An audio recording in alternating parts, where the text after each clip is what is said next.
నాదెండ్ల మనోహర్ అనే వ్యక్తి ఈ రోజు పార్టీని సర్వనాశనం చేసేశాడు.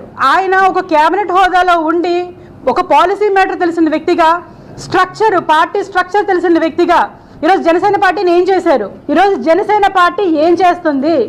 పోల్ మేనేజ్మెంట్, బూత్ మేనేజ్మెంట్ లేకుండా దశాబ్ద కాలంగా పార్టీలో ఉన్నారు కదా ఆయన. దశాబ్ద కాలం పార్టీని నడిపారు కదా ఆయన. ఇప్పటికీ కూడా పోల్ మేనేజ్మెంట్, బూత్ మేనేజ్మెంట్ లేదు అంటే ఎవరి వైఫల్యం కారణం? ఇది కలలుగాను అని స్టేజ్ల మీద ఊకదంపుడు ఉపన్యాసాలు ఇవ్వడమే కానీ యువతని ఈరోజు అడ్డంగా గాలికి వదిలేసిన పరిస్థితి, ఈరోజు వాళ్ళ భవిష్యత్తు నాశనం చేసిన పరిస్థితి ఈరోజు జనసేన పార్టీ చేస్తుంది.